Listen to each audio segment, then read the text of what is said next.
Hello, I'm Juan Davis, Chief Creative Officer at KCET and PBS SoCal, and I'm joined by the newsroom of KPCC and LAist on a daily reporter roundup. How is everyone? Good. And thanks again for joining us, Megan Garvey. You're filling in again for Adrian Hill. Thank you for having me. As we continue to face this relentless news cycle, Robert, you've been trying to report on services that are available to some of us who need to cope with the situation. Yeah, and today it was a new LA-based phone service designed to help seniors specifically deal with social isolation. They've seen 4,000 calls since it launched in March. It's called Golden Talk, and the idea behind it was to offer people 60 and older friendly conversation and referrals to services when they needed it.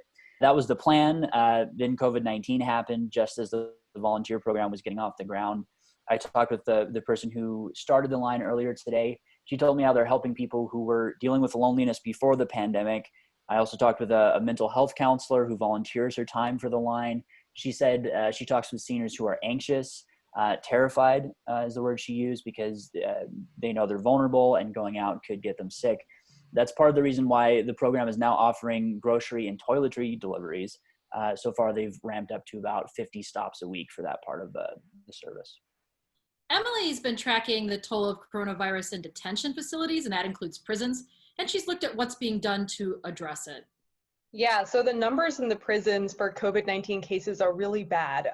Right now, there are more than 2,000 inmates who've contracted the virus. So to slow the spread, the prison is trying to release some inmates. They've started this new program. It will start July 1st. It's for inmates serving time for nonviolent crimes who have 6 months left on their sentence. And they're also going to have to prove that they have a place to live outside of prison.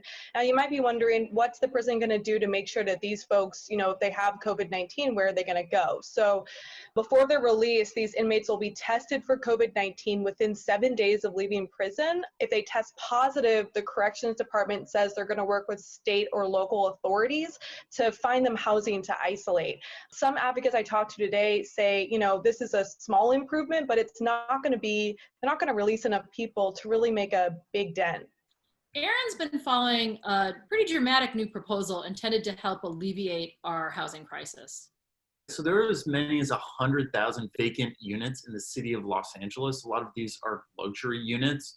And yesterday, members of the city council said that's unacceptable. So they voted to draft language on taxing those empty units. They're especially concerned that this is happening during our housing crisis and as homelessness continues to rise every single year. It's modeled after a similar measure that was passed by voters in Oakland, and Los Angeles estimates it could bring in $100 million per year.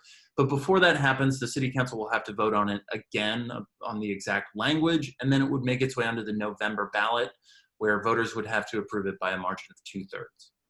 And finally, Josie's going to be up really early tomorrow, keeping an eye out for a really critical decision that is expected sometime this month from the Supreme Court. Yes, we'll know around 7 a.m. whether the Supreme Court will issue a decision on the White House move to end DACA, DACA being short for Deferred Action for Childhood Arrivals. This is for immigrants who were brought here as children. The oldest ones now are in the program are, I think, in their late 30s. So time is running out in the court's term. So tomorrow is a likely decision day, but it might not be tomorrow. So you can imagine the high anxiety DACA recipients are going through right now. With DACA, there's no path to citizenship. You have to re-up every 2 years, but it does allow recipients to work and to apply for college loans. So if the Supreme Court sides with the White House, DACA recipients could lose all of that. And we're talking about a lot of people. In California alone, it's about 200,000, and many of them live in LA. And we could very easily see another social unrest and uprising, especially here in California, if that's going to be the case.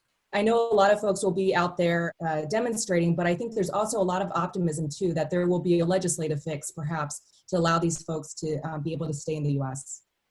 Well, thank you, Josie, and thank you all at the KPCC and LAist newsroom, and thank you for tuning in. Take care of your neighbor, your family, your health, and we will see you tomorrow.